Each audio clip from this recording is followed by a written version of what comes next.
머리를 때리고 벽으로 밀치며 뺨과 가슴을 때려 설거지를 하지 않는다는 이유로 뺨을 때리고 멱살이 잡고 옥상으로 끌고 데려가 뒤질 거면 혼자 죽어라. 극한으로 끌고 가서 자살하게 만들겠다라고까지 말했습니다.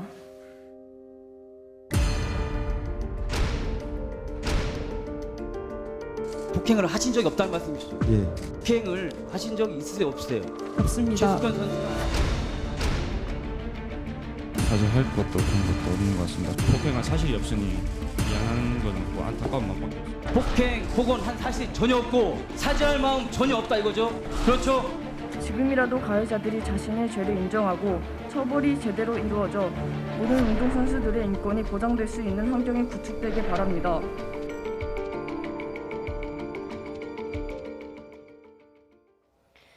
예, 가혹행위에 시달리다 스스로 목숨을 끊은 고 최숙현 선수. 이 사건의 진실은 무엇일까요? 동료 선수들이 용기를 내 피해 증언에 나섰는데 정작 가해자들은 모두 혐의를 부인하고 있습니다. 이미 폭력이 일상화됐기 때문일까요? 나이트 포커스, 오늘은 최동호 스포츠평론가, 최진봉 성공회대 교수와 함께하겠습니다. 안녕하세요. 예, 안녕하세요. 예, 고 최숙현 선수의 소속팀이었던 경주시청 동료들이 오늘 국회를 찾아서 피해 증언을 했습니다. 교수님 어떻게 보셨습니까? 정말 가슴이 아팠고요. 예. 저런 일들이 어떻게 벌어질 수 있나 하는 놀라움도 있었습니다. 사실 성추행 혐의도 있고요. 돈을 받고요. 또 폭행을 한 달에 10번 이상 하고요. 그리고 정말 가혹행위에 버금갈 만큼 빵을 억지로 먹인다든지 아니면 막 가슴을 때려 손가락이 부러지게 만든다든지 이런 여러 가지 형태를 봤을 때 우리가 상상했던 것보다 훨씬 더 체육계 이런 고질적인 질병 이런 부분들이 너무너무 많구나는 걸 느꼈고요. 최숙현 선수가 얼마나 아팠을까. 제가 말하는 건 몸도 아플 거지만 가슴이 얼마나 아팠겠습니까? 그 상처로 남겨져서 결국 안타까운 선택을 할 수밖에 없었던 그 상황이 이해가 되면서 이번 기회에 저게 한두 번이 아니잖아요. 지금 예. 체육계 폭행 문제가 한두 번이 아닌데 이번에도 또 그냥 넘어가고 어물쩍 넘어가면 이 문제가 과연 해결될 수 있을까? 정말 단호하게 대처하고 정말 다시는 이런 일이 벌어지지 않을 수 있도록 시스템적으로 바꾸지 않으면 우리 체육계가 정말 국민의 신뢰를 받는데 상당히 어려움이 있을 것이다. 이런 안타까운 마음이 들었던 그런 인터뷰였습니다. 예, 이 동료 선수들 앞으로의 선수 생활 유지에 대한 두려움도 있었을 텐데 오늘 굉장히 큰 용기를 냈습니다. 어떻게 보셨습니까? 두 명이 나와서 예. 오늘 국회에서 인터뷰를 했죠. 근데 원래는 6명 정도가 나오려고 했는데 4명의 예. 선수들은 같이 나오지 못했습니다. 이 선수 입장에서 보게 되면 최숙현 선수에 대한 미안함이 가장 컸으리라고 보고요. 예. 그 미안함을 이제라도 조금 좀 보답을 해서 억울함을 풀어주려고 하는 마음이 컸을 텐데 일단 그 용기를 내서 국회에서 증언했다는 것에서는 굉장한 이 위로와 격려를 해주고 싶은데 이번에 그 경주시청 트라이슬론 팀에서 발생한 이 사건의 계기로 해서 선수들이 또 이렇게 용기 있게 그동안의 억울함을 호소하는 것이 또 다른 계기가 돼서 저는 이번에 체육계에서 지난해 그 스포츠 미투가 쇼트트랙 선수의 하나 용기 있는 발언으로 시작이 됐죠. 네. 이 폭행과 이런 그 비리들도 또 다르게 이번 기회에 그 일시에 좀 우리가 조명해 볼 수 있는 기회가 됐으면 좋겠습니다. 예, 자, 오늘 동료 선수들이 어떤 좀 증언을 했는지 직접 들어보겠는데요. 상습적인 폭행, 폭언이 있었다 이렇게 말을 했습니다. 직접 들어보시죠. 감독은 16년 8월 점심에 콜라를 한 잔 먹어서 체중이 불었다는 이유로 빵을 20만 원치 사와 숙현이와 함께 새벽까지 먹고 토하게 만들며 또 먹고 토하고 시켰습니다. 19년 3월에는 복숭아를 먹고 살이 쪘다는 이유로 감독과 팀닥터가 술 마시는 자리에 불려가서 맞았는데 이미 숙현이는 맞으면서 잘못했다고 눈물을 흘리며 빌고 있었습니다. 예, 지금 이게 이제 감독의 그 가해 상황에 대한 폭로였습니다. 폭행, 폭언이 있었는데 한 달에 열흘 이상 폭행을 당했다라고 주장을 했네요. 그러니까 저는 이런 상황이라고 하면 예. 매일 밤에 그냥 자는 것이 이상하지 않겠습니까? 두려울 것 같아요. 예전에 군대에 있을 때도 그런 일들이 많아가지고 예. 한 번이라도 뭔가 얼차려를 받지 않으면 잠이 안 온다는 그런 얘기들이 있었는데 이 체육계 이 선수들 같은 경우는 어린 나이에 한 달에 11일 폭행을 당했다고 하면 매일매일이 두려움에 떠는 삶이 아니었겠습니까? 하루라도 안 맞으면 그냥 자는 것이 이상할 정도로 잠이 안 올 정도의 상황이 되지 않았을까 하는 생각이 들 정도니까 이게 그리고 거의 10년 이상 계속됐어요. 이런 일이 계속 반복될 수 있다고 하는 것이 과연 가능한 일인지, 과연 그 사이에 이런 그 관리 감독을 해야 되는 경주시든 아니면 협회든 이런 데는 대체 뭘 하고 있었는지, 그리고 이런 일이 비일비재하게 이루어지고 있음에도 다른 데 전혀 이게 나오지 않을 수 있도록 막고 얘기도 못하게 하고 다른 팀의 선수들과 접촉도 못하게 만드는 이런 잘못된 행동이 반복되고 있었음에도 불구하고 이 어려움 상황에 빠져 있는 어린 선수들을 구해내지 못하고 또 그들의 아픔을 알아보지 못했던 이런 일들이 계속되고 있었다고 하니까 저 선수들의 마음은요, 제가 볼 때 엄청난 지옥과 같은 삶을 살지 않았을까 하는 생각이 들 정도로 정말 힘든 삶을 살았을 것이다 이런 생각이 듭니다. 자, 그런데 이제 국내 대회 성적이라는 명분 때문에 이렇게 선수를 폭행하고 괴롭히는 지도자가 실제 체육계에 적지가 않다고요. 이 고질적인 관행이라고 볼 수 있는 건가요? 과거에 비하면 최근 한 10년간만 보더라도 워낙 이와 유사한 사건들이 많이 터졌기 때문에 많은 분들이 지적을 해주셨고요. 일단은 그 제도적으로 보완을 하기 위한 노력도 많이 있었기 때문에 이제 개선되어가는 와중이라고 볼 수는 있습니다. 그러나 아직까지도 이렇게 이 과거에 이 폭행을 교육이라고 착각하시는 분들도 아직까지는 남아 계시고요. 그리고 이 경주시청 감독 같은 경우에는 좀 정상적인 것 같지는 않아요. 그 술을 마시거나 자신의 그 감정 상태에 따라서 때리면 때릴수록 더 화가 났다는 증언도 있었기 때문에 정상적인 사례라고 볼 수는 없을 것 같은데 이런 경우들이 아직까지도 남아 있죠. 그래서 최근에 지난해에 실업 선수들을 대상으로 한 이 폭행 피해 사례를 조사한 결과가 있는데요. 전체 조사한 선수들이 한 26% 정도가 신체 폭력을 당한 경험이 있다라는 결과도 나와 있습니다. 26% 정도면 좀 적지 않은 비율이네요. 큰 비율이죠. 그렇군요. 그동안 이제 폭행 그 녹취록이 공개됐던 그 팀 닥터 운동 처방사인가요? 그렇죠. 그 안모 씨한테만 화살이 집중됐었는데 오늘은 그 동료들이 처벌 1순위로 그 주장을 꼽았습니다. 주장이 장윤정 선수인데 맞습니다. 뭐 왜 그렇게 폭로를 한 건가요? 왜 그러냐면 이 장윤정 선수가 사실은 실제적으로 그러니까 같이 생활을 했어요. 그러니까 본인이 소유하고 있는 집을 임대를 해주고 거기서 또 선수들이 숙소로 활용을 했거든요. 근데 숙소에서 같이 살면서 계속 괴롭혔다는 거 아닙니까? 예를 들면 최숙현 선수를 따돌림을 당하게 만들거나 아니면 뭐 욕설을 하거나 아니면 폭행을 하는 일들이 이루어졌고 옥상에 데리고 올라가서 옥상에 떨어져라고 협박도 했다는 겁니다. 옥상에서 떨어지라고. 아니 그런 어떻게 그런 행동을 할 수 있는지 도저히 이해가 안 돼요. 그 사람한테 데리고 와서 옥상에 떨어져라고 얘기할 수 있다고 하는, 물론 이건 뭐 일방적인 주장이라고 또 장 선수는 그렇게 주장을 할 수도 있겠습니다만 이런 진술이 나오고 이런 증언이 나왔다는 것 자체로도 저는 충격적이라는 생각이 듭니다. 어떻게 사람을 옥상에 데려가서 떨어지라고 얘기를 할 수가 있겠습니까? 그리고 휴대전화도 몰래 봤다고 하는 얘기까지 있잖아요. 사생활 침해됐죠. 그리고 지속적으로 집안에서 이루어지는 폭행이었기 때문에 드러나지도 않죠. 그리고 그 선수가 그 팀에서 갖고 있는 권한이라고 하는 게 감독도 어떻게 할 수 없을 정도의 권한을 갖고 있었다고 지금 알려지고 있습니다. 그렇다고 하면 실제적으로 제일 많이 접촉하고 가장 오랫동안 함께 있었던 그 선배라고 하는 주장이 결국은 가장 많은 피해를 주는 요인으로 작용할 수밖에 없었다는 거죠. 그런 부분이 제가 볼 때는 심리적으로 상당히 큰 아픔을 받았을 것이고 또 안모 씨라는 분도 실제 데려오게 된 계기가 바로 이 전 주장인 장 선수와 연관돼 있는 걸로 알려지고 있어요. 그렇군요. 본인이 병원에 입원했을 때 운동 처방사로 만나게 됐고 그게 인연이 돼서 10년 전에 이 사람을 이쪽 팀으로 데려온 것으로 알려지고 있거든요. 그렇다고 하면 이 주장이라는 선수와 안모 씨라는 사람 사이에는 어쨌든 신뢰관계가 형성돼 있었을 가능성이 있다는 거죠. 그러면 결국 두 사람이 모두 다가 선수들의 입장에서는 자기들을 괴롭히는 대상으로밖에 안 보이지 않았겠나 이런 생각이 듭니다. 그렇군요. 오늘 이 피해 사실을 증언한 동료들 경주시청팀 감독과 특정 선수의 왕국이었다 이렇게까지 표현을 했는데요. 주장 장윤정 선수에 대한 피해 증언 직접 들어보겠습니다.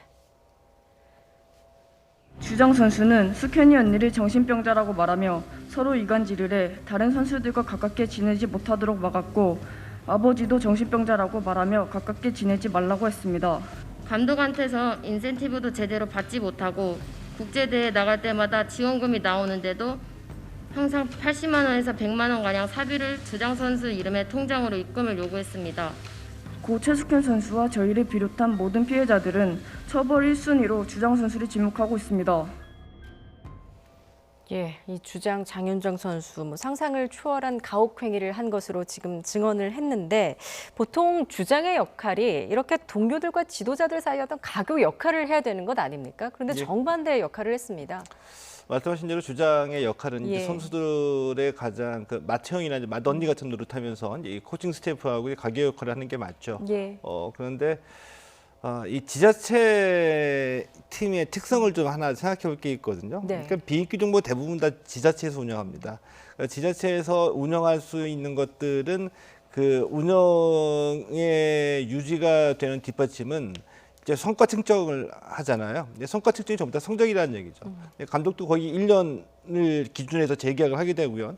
이 감독 입장에서 보면은 우리가 흔히 얘기하는 그 에이스라고 부르는 팀의 가장 그 성적이 좋은 선수, 이 주장 선수가 이제 그 역할을 했고요. 예. 감독 입장에서 보게 되면은 이 선수가 자신의 지위를 유지하는데 가장 그 중요한 뒷받침이 되는 그 원동력이 되기 때문에 이 선수를 붙잡고 있었다라고 봅니다. 그리고 선수들을 피해 선수들을 관리하고 감시하는 역할을 이 선수를 일종의 그 대리인으로 맡겼다는 생각이 들고요. 예. 이렇기 때문에 이게 문제가 되는 건데 이 가장 그 이해가 가지 않는 대목 중에 하나는 네.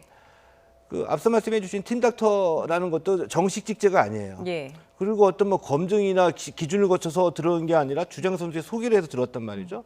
그리고 일반적이라고 한다면은 팀닥터가 나의 선수들에게 손찌검을 한다든지 하는 것들은 감독 입장에서는 굉장히 불쾌하거든요. 예. 왜냐하면 감독의 권한을 침해하는 거기 때문에. 근데 이런 일들이 벌어지면서 오히려 우월적인 지위가 감독이 밑으로 갔다는 거는 이 경주시청 내에서의 팀닥터, 이 감독 그리고 이 주장 선수 그리고 경주시청 관리하는 그 부처에서 무언가 우리가 알지 못하는 유착 관계 또는 예. 어떤 금전이나 이런 것들로 인한 약점이나 우월적 지위가 형성이 됐다는 것을 암시하는 대목이라고 생각할 수 있습니다. 예, 그 부분이 경찰이 좀 자세히 들여다보고 수사를 해야 될 대목이겠군요. 대목이죠. 예.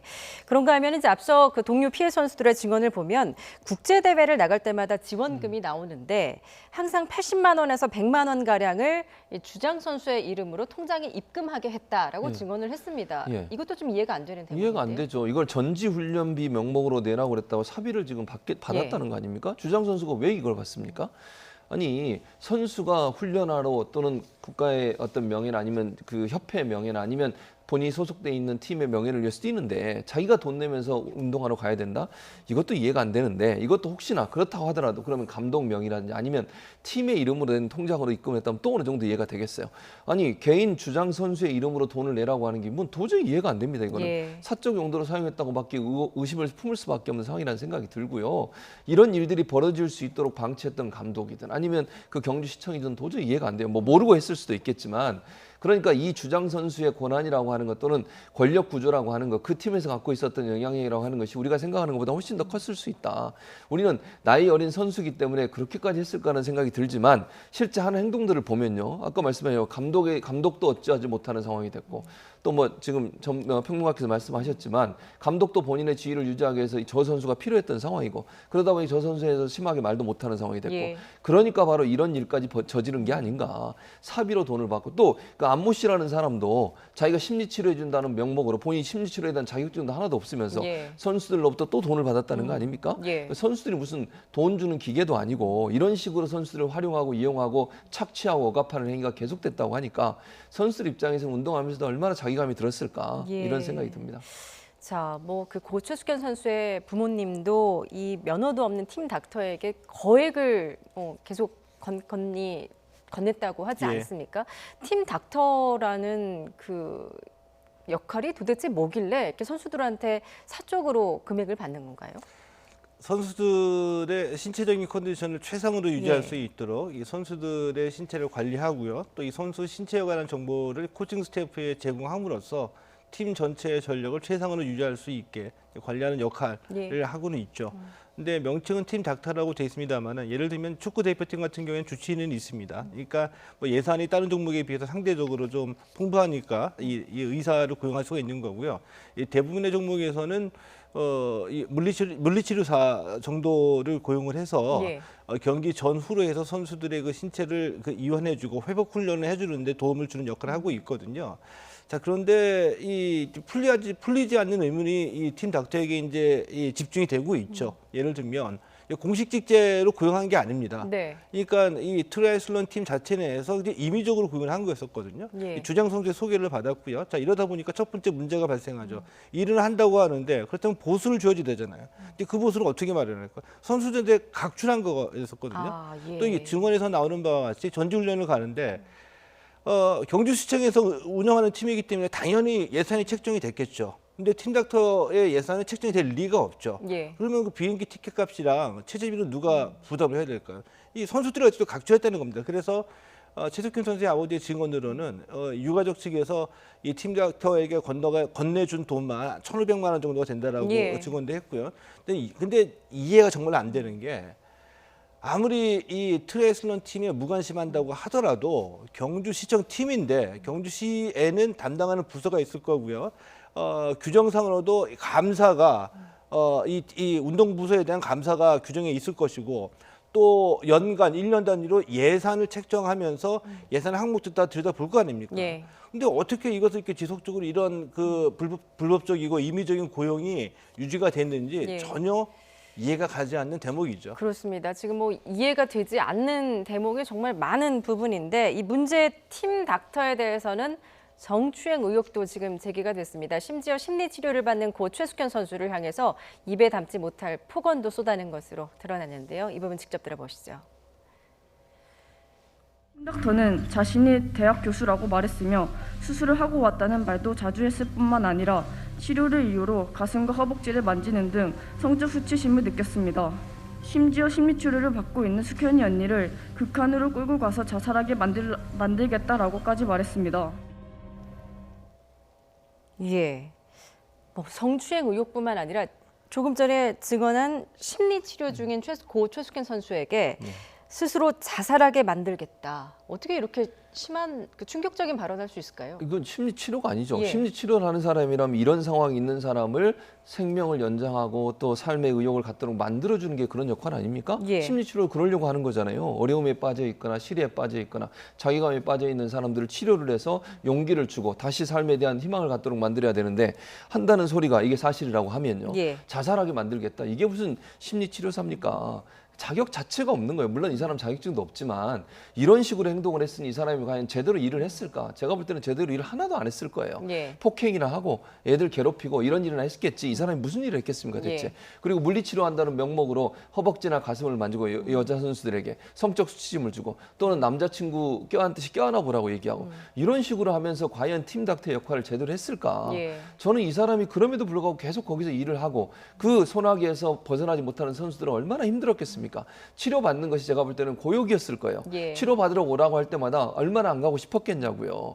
그런 상황에서 이 사람 돈까지 받아가면서 이 선수들에게 착취를 하고 또 이렇게 성추행도 하고 그리고 이 최숙현 선수에 대해서는 뭐 죽게 만들겠다고 하는 저주를 퍼붓고 예. 이런 행동을 한 사람이 있었기 때문에 최숙현 선수가 그런 안타까운 선택을 할 수밖에 없었던 겁니다. 예. 이런 모든 것들을 방치한 이 경주시청은 정말 책임져야 되고요. 그리고 이런 사람들이 계속 거기서 일할 수 있도록 오랫동안 일할 수 있도록 방치했던 많은 기관들 관련된 기관들도 깊이 반성하고 정말 이번 기회에 본인 스스로도 반성할 뿐만 아니라 이런 제도적인 문제가 마련될 수 있도록 하는 노력은 반드시 필요한 상황이라는 생각이 듭니다. 예. 지금 뭐 무자격자라는 사실이 공개된 이 팀 닥터, 의사도 물리치료사도 아니었다. 근데 보통은 물리치료사 자격증이 있어야만 팀 닥터 역할을 할 수 있는 거죠? 예, 그렇죠. 예. 예. 그 운동 처방이라든지 이 팀에서 요구하는 그 기능에 대한 자격증이 그 스포츠에서도 이 몇 가지가 있거든요. 이제 팀에서 그 필요한 그 기능에 관해서 기준을 정해 놓습니다. 이것을 이 규정을 충족을 해야지 이제 자격이 되기 때문에 보통 채용이 되고 하는데 이번에 문제가 된 지금의 이 팀닥터 같은 경우에는 뭐 전혀 이 사건이 불거지고 난 뒤에야 전에 근무했던 병원의 관계자가 이분은 뭐 청소 같은 업무를 했던 분이다라는 증언이 나오고요. 네. 그리고 그 안에서도 본인이 그 의사였었고 대학 교수란 말을 할 때에 학부형들 사이에서도 좀 이상하고 의심스러웠던 얘기가 많이 나왔음에도 불구하고 예. 그런 얘기가 도는데도 전혀 검증되지 않고 제대로 된 조치가 취해지지 않았던 거죠. 예, 바로 그 부분이 문제일 것 같은데 이 철인 3종 현역 선수들은 물론이고 고 최숙현 선수의 아버지도 이 팀 닥터를 대학 교수로 알고 있었습니다. 최 선수 아버지의 발언 들어보시죠. 예, 그러니까 걔가 지금 의사 면허도 없고 뭐 물리치료사도 자격도 없는데 그러니까 걔가 뭐 의사가 아니니까 그런 소리를 했겠죠. 우리 그 선수 부모들끼리는 자들 돌팔이가 아니냐 이렇게 의심한 게 한두 번이 아니었었어요. 의사도 아니고 물리치료사도 아니고 과거에 병원에서 청소 일을 했다는 증언이 지금 주말 사이에 새롭게 나왔거든요. 네네. 근데 아버님은 미국에서 유학하고 온 의사로 알고 계셨어요. 예, 다 선수들이나 선수 부모들은 다 그렇게 알고 있었고 그렇게 얘기했으니까. 예, 지금 이 팀 닥터 안모 씨에 대한 이야기를 계속하고 있는데 조금 전에 평론가님 말씀해 주셨듯이 감독도 쩔쩔맸고 그리고 주장 그 장윤정 그 선수가 데리고 왔고 뭐 여러 가지 좀 유착 관계가 의심이 되는 정황이 아닐까 싶습니다. 그렇습니다. 제가 봐도 유착 관계가 있는 예. 것 같아요. 그러니까 경주 씨는 사실 존재 자체도 몰랐다는 얘기까지 했어요. 본인들은 그 사람이 거기서 일하는지도 몰랐다고까지 얘기를 했었는데 예. 그만큼 이게 정식 자리도 아니고 이 장 선수가 본인의 개인적인 친분을 통해 이 사람을 데려왔고 감독은 또 자기 선배라고 부르면서 또 함께 이 사람의 말에 뭐 복종하듯이 그렇게 얘기하시는 부분도 있었고 그건 예. 녹취록에 나오지 않습니까? 음식을 마련해 주면서 이거 드시면서 저 가라앉히라고 이런 얘기까지 하잖아요. 그런 모습을 보여주는 모습을 보면 이 세 사람의 관계라고 하는 것이 팀 닥터가 거의 뭐 모든 주도권을 쥐고서 자기 마음대로 할 수 있는 분위기로 몰고 갔던 것 같아요. 근데 문제는 뭐냐면 자격도 없는 사람이지만 이 사람을 정식으로 채용하지도 않았고 아무 자격도 없고 정식 채용도 안 된 사람이 팀에 들어와서 이렇게 선수들을 괴롭히고 선수들에게 어려움을 주고 선수들을 착취하는 일을 했다고 하니까 이게 어떻게 가능했었는지가 저는 이해가 안 돼요. 예. 얼마나 주먹구구식으로 운영이 됐으면 저 팀이 이런 사람이 마음대로 들어오고 자격도 없는 사람이 검증도 안 받고 시청도 모르는 사이에 들어와서 일을 하고 있고 예. 어떻게 이런 일이 가능할 수 있겠습니까? 이건 그 조직 자체가 제대로 운영되지 않았다고 하는 증거예요. 예. 아니면 경씨가 그냥 다 그 별로 관심도 안 갖고 알아서 하라고 그냥 놔뒀든지 관리 감독이나 감사나 이런 일을 제대로 했다고 하면 이런 문제도 걸러냈지 않겠습니까? 그리고 바로잡을 수 있는 기회가 있었을 텐데 그런 부분이 전혀 안 되고 있었다는 말은 경주시나 협회 같은 데도 이런 부분에 전혀 관심도 없고 알아서 하라고 얘기하고 문제 제기됐을 때도 그냥 전화해서 한번 확인해보고 감독한테 감독이 아무 일도 아니라고 하니까 그냥 넘어가 버리고 이렇게 제대로 검증이 안 되고 감사가 안 되고 또 이런 관리 감독이 안 되다 보니까 이런 자격증도 없는 사람이 들어와서 무자격으로 이런 행동을 하지 않았나 하는 생각이 듭니다. 예. 고 최숙현 선수 숨지기 넉 달 전부터 대한체육회 등 6군데 도움을 요청을 했습니다. 그럼에도 불구하고 왜 해결이 안 됐을까 하는 부분도 좀 이해가 되지 않습니다. 저는 가장 근본적인 문제라고 생각을 하거든요. 예. 그동안에 지금 우리 국민들의 감정을 이제 생각을 해보면 이번 사건에 대해서 분노가 아니라 좀 답답함인 것 같아요. 예. 이게 처음이면은 분노하겠지만 이런 일이 수없이 되풀이되고 있음에도 또다시 재발했다는 점에서 왜 아직까지도 고쳐지지 않는 것에 대한 답답함인데 지금까지의 경과 속에서 그래도 이제 시민사회에서 요구를 해서 나름대로 체육계도 인권 시스템을 갖춰왔거든요. 스포츠 인권센터나 이번에 문제가 됐던 또 이 클린 스포츠 센터 등등이 원래부터 체육계에 있던 조직이 아니라 이런 사건이 터졌을 때 시민사회에서 요구해서 갖춰진 조직입니다. 자, 그런데 인권의식이 없는 분이 인권센터장으로 오거나 인권의식이 전혀 없는 분이 또 이 부정부패에 대한 의지가 없는 분이 반부패 의지가 없는 분이 클린 스포츠 센터장으로 왔을 경우에 제도나 시스템을 아무리 갖춰놔도 사람이 바뀌지 않으면 결국 아마 무용지물이 된다는 것이 예. 다시 한번 드러났다라고 보거든요. 그러니까 이번에 대한체육회가 이 사건에 대해서 어떤 인식을 갖고 있는지 여실히 드러난 부분이 있는데 사건이 언론에 보도되자마자 재빠르게 입장문을 발표했습니다. 근데 입장문 발표할 때 사과한다는 말이 없었어요. 전혀 없었었고 유체이탈 화법으로 철인 3종 협회와 경부체육회를 감사를 하겠다 그랬거든요. 네. 이거는 그 본인 스스로가 이 처벌의 주체가 되겠다는 얘기인데 그런데 불과 하루 만에 성명서를 다시 발표를 했습니다. 그리고서는 사죄한다는 표현을 썼거든요. 이 사이에 무슨 일이 있었냐면은 대통령이 차관을 불러서 철저하게 조사로 지시를 했죠. 그러고 난 다음에 굉장히 입장이 바뀐 거예요. 이 얘기가 무슨 얘기냐면은 대한체육회나 스포츠 단체의 지금 이 입장이 이번 건 역시 사고에 대한 대응, 그러니까 책임 회피 또는 면책을 위해서 정무적인 감각, 그 여론전, 그리고 또 그들의 법적인 책임을 어떻게 하면 이탈할까, 여기에 가 있다는 것을 여실히 보여주는 거죠. 예, 그렇군요. 지금 이제 경찰이 전담 수사팀을 꾸려서 수사를 진행하고 있는데 지금 오늘 그 피해 동료들이 증언을 한 기자회견 내용, 아무래도 수사기관에서도 이제 관련 내용을 진술을 했을 텐데 경찰이 그 피해 학생들을 상대로 고소하지 않을 거면 말하지 말라. 또 뭐 이렇게 압박을 했다고 해요. 그러니까요. 이 내용이 사실이라고 하면 이 예. 경찰관도 저는 감찰을 받아야 된다고 생각해요. 경주경찰서에서 수사를 했는데 이 수사 내용에 대해서 오늘 진술한 내용을 보면 뭐 수사를 받는 동안 그렇게 얘기했다는 거 아닙니까? 일부 진술 내용을 삭제를 했다는 거예요. 예. 본인이 얘기한 내용을. 그리고 고소하지 않을 거면 말하지 말라고까지 얘기를 하고. 그러면 조사를 받고 아니면 진술을 하러 간 그 선수들 입장에서 얼마나 황당하겠습니까? 네. 본인이 진술을 다했는데 진술의 일부를 빼버린다거나 그것도 말이 안 되고요. 고소하지 않을 건 말하지 말라니요. 이게 무슨 경찰관이 할 얘기입니까? 피해를 당한 사람들이 얘기하고 있는데 거기에 대해서 적극적으로 들어주고 문제가 있는 부분을 더 많이 얘기할 수 있도록 만들어줘야 하는데 그걸 말 못하게 만들었다고밖에 볼 수 없는 상황이고요. 또 하나, 그러면 만약에 이 사람들이 어떤 처벌을 받게 되느냐고 물어봤더니 한 소리가 경찰관 이런 얘기를 했다는 겁니다. 벌금 20만 원, 30만 원 선에 그칠 것이다. 예. 그러니까 결국 실제 고소할 경우에도 솜방망이 처벌을 받을 것이다. 이런 얘기를 했다는 거예요. 이게 지금 솜방망이 처벌을 받을 사안입니까? 제가 볼 때는 중형을 피할 수 없는 사안이라는 저는 생각이 들어요. 이런 상황이 되는데 경찰과 이런 얘기를 하면 이게 신고하고 조사받으러 가고 아니면 진술하러 간 이 선수들 입장에서 얼마나 억장이 무너지고 황당하겠습니까? 네. 우리가 이렇게 얘기해도 결국은 똑같은 결과가 나오는구나. 저 사람들은 처벌 안 받겠구나. 이러면 얘기하겠습니까? 적극적으로 고소하겠냐고요. 이런 피해를 당한 사람들의 피해를 적극적으로 잘 받아주고 또 이 사람들이 진술을 잘할 수 있도록 도와주는 역할이 될 수사관들이 이런 형태로 얘기를 했다고 하는 게 사실이라고 하면 이 경찰 수사관도 반드시 감찰을 통해서 잘못된 행동을 한 것에 대한 어떤 책임을 져야 되는 상황이 아닌가 이런 생각이 듭니다. 예.